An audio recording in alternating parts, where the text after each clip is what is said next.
have never seen 650 people present online to listen to B3, a non-technical webinar before. And so it reflects the quality of the speakers we have today, and not the panelists, it's the speakers.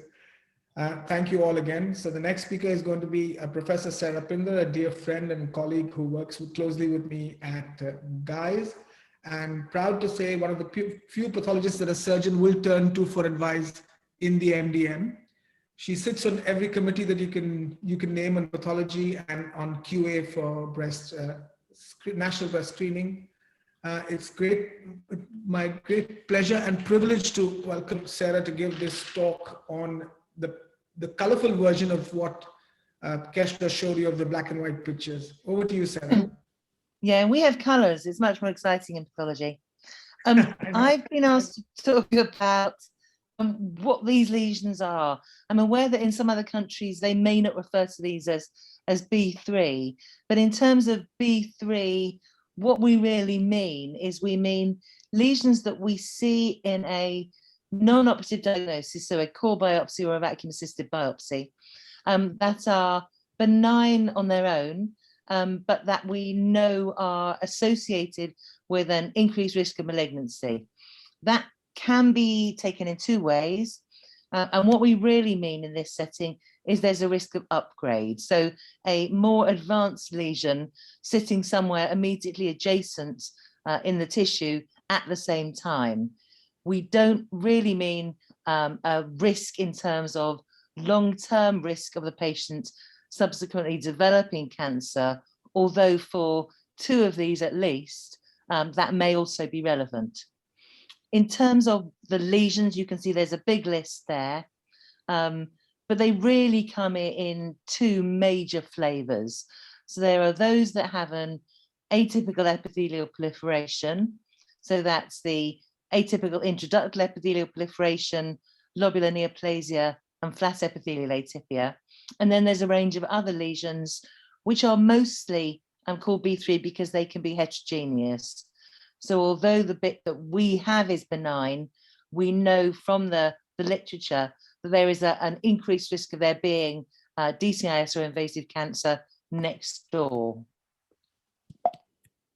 That's that way. So if we dive right in, I'm going to go through some of these and I'm going to explain why your pathologist will end up calling them B3. And the most difficult of these, I think, is the atypical ductal hyperplasia. ADH is a specific entity that we diagnose based on David Page's descriptions in surgical specimens. It's in essence, it's a very small focus of low-grade DCIS. So we can only call something ADH if we have the tissue next door and we know that that hasn't got more of the same thing in. So ADH is a uniform low-grade process that involves less than 2 complete spaces. And it's one where in general, the pathologist has wondered and thought about low-grade DCIS in the differential diagnosis. So the UK view is that we don't call these things ADH when we see them in a core biopsy, and we therefore use the rather more long-winded term atypical intraductal epithelial proliferation. So you may see AIDEP as the shortened form of that in the core biopsies, and that covers a broader range of entities rather than just things that look like ADH. Just to show you that histologically, this is just one duct space that's got a low grade, small, you can see these small round regular cells down towards the bottom left with punched out spaces, cribriform spaces. But at the top right, you can see it doesn't involve all of that duct space. So if that's all we have in a surgical specimen, we will call that ADH.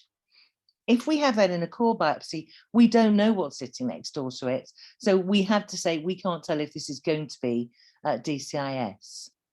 And again, just to show you that perhaps more visually, down here there's a low-grade small cell cribriform proliferation, which is very small, and so we would call it ADH if that is all we had in the surgical excision.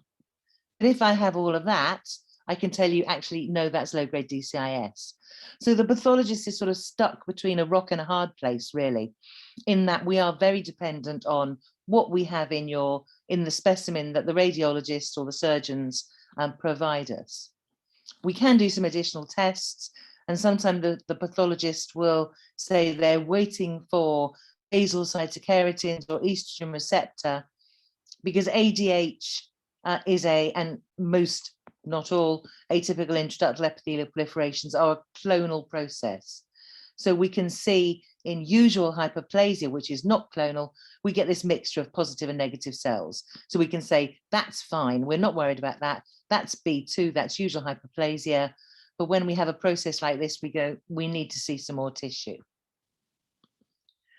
Kestra's already shown us some of the upgrade rates. And this is a paper that I'm going to show you a few times. It's from the East Midlands and Nottingham. And they looked at reasonable numbers of cases in a one study and in a previous series. And this is the upgrade rate, mostly from 14 gauge core biopsies rather than vacuum assisted core biopsies. And you can see that when we have this AIDEP in a core biopsy, about 40% of cases will turn out to have low grade DCIS or invasive cancer. Clearly that, as I've said, and as Kestra has mentioned, depends on the amount of tissue that we have. So those are 14 gauge core biopsies. If we have a larger biopsy, you will in essence weed out some of the cases that actually we can then diagnose low grade DCIS. So the upgrade rate from a vacuum assisted 11 gauge biopsy is lower, and it's about 20%, it's about half, because we have weeded out the cases that are DCIS, or indeed have a small focus of invasive cancer. You do have to be a little bit careful about the literature. And this is one study from a few years ago. And you can see that I put this in to highlight a couple of things. One is that in many studies in the literature, not all of the cases have been excised. So you have to be a little bit careful about what the upgrade rate really is. For example, in this study, less than half of the cases had further excision, whereas in others, they all did. So you're not comparing like with like. The other problem with the diagnosis of ADH, which is what this paper was about, is that it's a secret that pathologists try to keep to ourselves, but actually the reproducibility of diagnosis is not great. This is an example on the bottom left there that I hope any pathologist in the audience would agree is a low-grade cribriform proliferation that's in one space, and we would all call that ADH if we had it in a surgical excision. But the case on the right is one that was from this paper, and I must admit, I look at that and go, that's not ADH. That's a high-grade process. I would call that DCIS. So we have some problems in reproducibility, and it may well be that, well, it is something that we need to work on.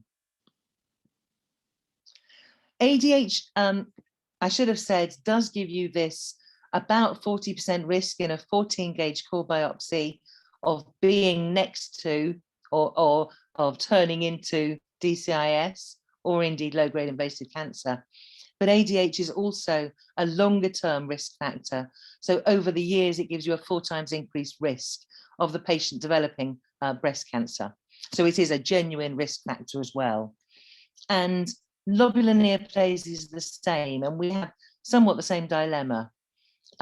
We distinguish lobular carcinoma in situ from atypical lobular hyperplasia by the extent of that process within a lobular unit. So the cells are the same, the biology is the same, they're small, they're regular, they're discohesive. And in atypical lobular hyperplasia, you just have less extension of that lobular unit. So these two cases on the right are ALH, and the one on the bottom left is lobular carcinoma in situ, because the acini are expanded by that process. But biologically, they are the same. And again, if you have a core biopsy that has ALH in it, it is very likely that in the adjacent tissue, there will be lobular carcinoma in situ that hasn't been sampled. So the principle here is we call them B3 and we call them lobular neoplasia. As I say, the cells are essentially exactly the same as those that we see in invasive lobular cancer. And there is, again, a longer term risk for ALH and LCIS, which ranges between 4 times for ALH and 10 times for LCIS, but they are risk factors, not true precursor lesions like low-grade DCI, like DCIS is considered to be. So patients who have invasive cancer, when they have had a previous diagnosis of lobular neoplasia, it's not always at the same site. It doesn't genuinely kind of behave like a precursor lesion. Having said that, I'm always surprised by the upgrade rate. So this is the rate of cancer, invasive cancer or DCIS at the same time as a diagnosis of lobular neoplasia in further tissue. I'm always surprised that it is so high. And it is about 30% in this paper. And you can see that overall in a meta-analysis that was done a few years ago now, 2011, it was similar, the upgrade rate 27%. One thing for the pathologists, if there are any in the audience, is that there wasn't any difference in this paper between ALH and LCIS. So actually there's no practical value in you calling something LCIS in a core biopsy rather than calling it lobular neoplasia. One of the things in the past that we used to believe was that we could identify incidental lobular neoplasia. So what we saw in a core biopsy that was just, because it usually doesn't calcify, was just an innocent bystander, as it were. And I think this paper highlights that that's a risky way to approach it if you see lobular neoplasia in a 14-gauge core biopsy. It's a study from Nottingham, it's not huge, but of half of the cases, 53% had a surgical excision following their lobular neoplasia, 30% upgrade. So that same between 30 and 40% that we see with the AIDP and lobular neoplasias. But 19 patients, they thought that they were incidental or they had adequately sampled the lesion. They had follow-up for at least 2 years, and 21% of those actually had malignancy at the site of the core biopsy. So I think you do have to be a bit worried about having only done a 14-gauge core biopsy, saying you found lobular neoplasia and saying it's all right because we've explained the radiological abnormality. I think you still do need to do further sampling to rule out there being DCIS or invasive cancer. And in this instance, it's not infrequently invasive lobular disease. In terms of, I've been talking lobular neoplasia. What I should have said was I mean classical lobular neoplasia, and pleomorphic LCIS is a different beast, and we don't consider it in this group of lesions of uncertain malignant potential. We call it carcinoma in situ, and we would treat it therapeutically, albeit that we don't have a huge amount of data on that. The third of the atypical lesions is flat epithelial atypia. Initially, we thought there was quite a high upgrade rate for this. It is formed in the acini, and we have exactly the same cells that we see in ADH and low-grade DCIS, and they line the acini rather than the ducts. Initial studies were kind of 30, 40% upgrade rate. Meta-analysis and more recent studies suggest it's lower than that.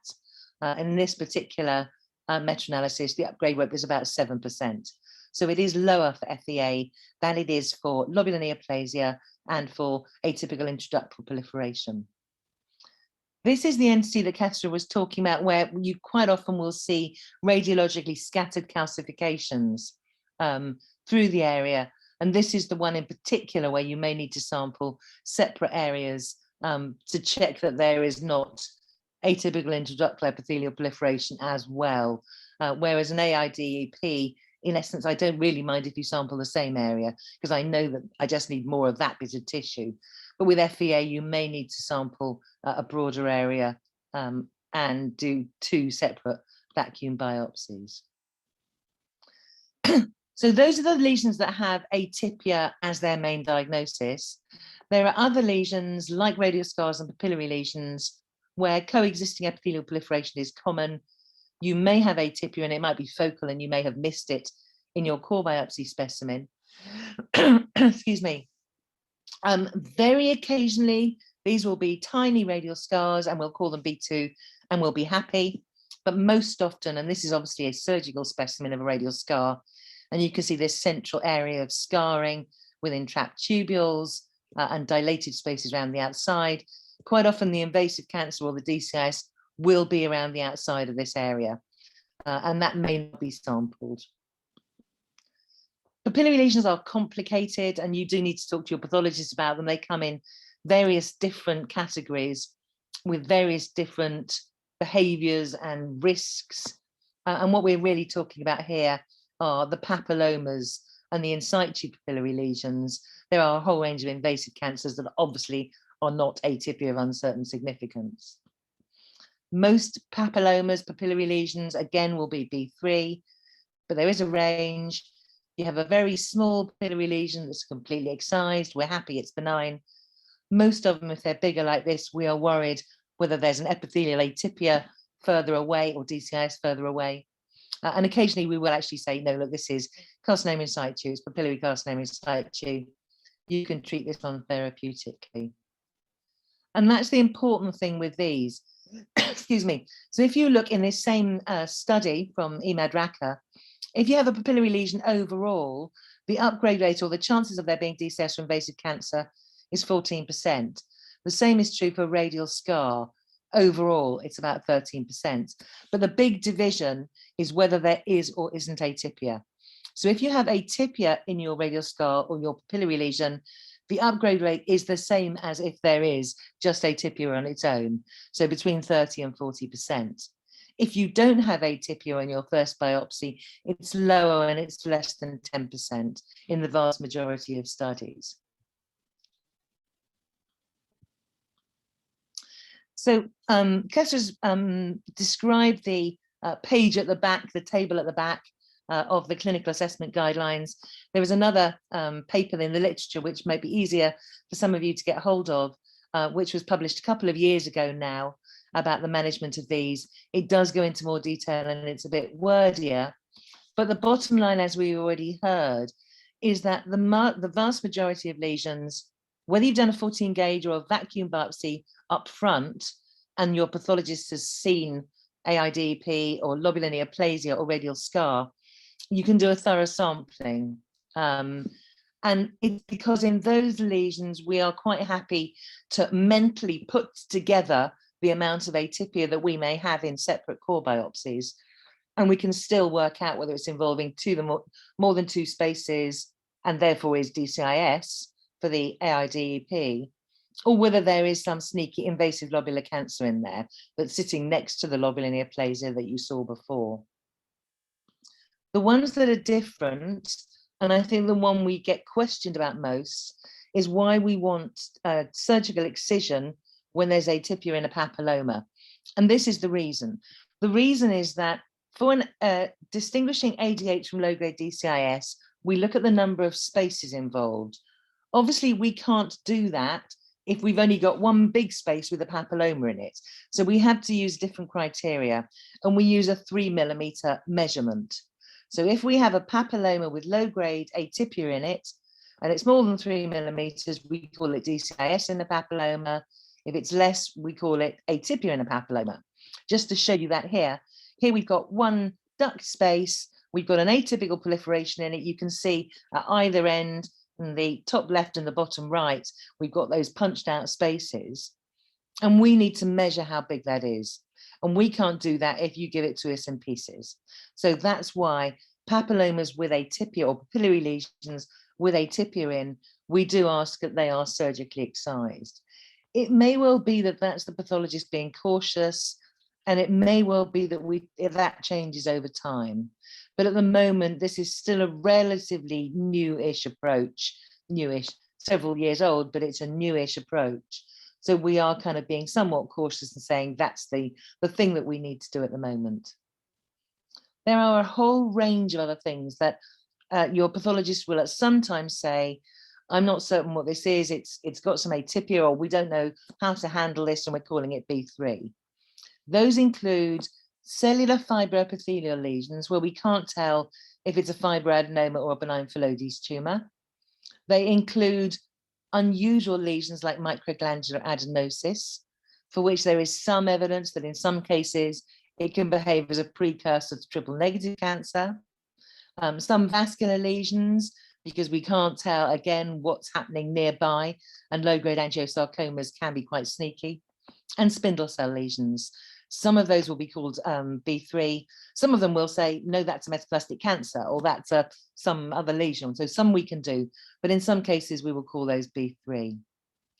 The data on the upgrade rate for most of those is less well understood because they're much less common. The fibroepithelial lesions, the actual upgrade rate to malignancy, i.e. to malignant Phyllodes tumor or to metaplastic cancer, is low, it's 1%. But of course, a portion of those will turn out to be Phyllodes tumors, either borderline or benign. The miscellaneous group is just that, it is a big miscellaneous group. The numbers are small, and I think for each individual case, it's quite hard to say what the upgrade rate for microglandular adenosis or adenomyoepithelioma is at the moment, because we really just don't have quite sufficient of those to know for certain. So that's the range of lesions that we've already said, Kethesh has already described. We will see them on a core biopsy or a vacuum biopsy, and we will say, please, we need to see this one whole. Can you please do a diagnostic surgical excision rather than a vacuum assisted excision?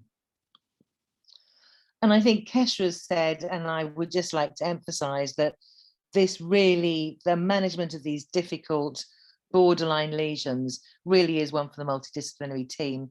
I am a big Trekkie, live long and prosper, and I'm never quite sure who we are in this one. I suspect that's Mr. Qatari there, Captain Spock. What do you reckon, Ash?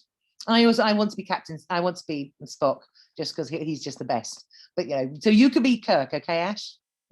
And that's me finished. You do need to work as a multidisciplinary team for these. Thank you very much indeed for inviting me. And I hope that made sense to the non-pathologists, and I hope the pathologists weren't too bored, because you probably knew all that anyway. Thank you very much indeed.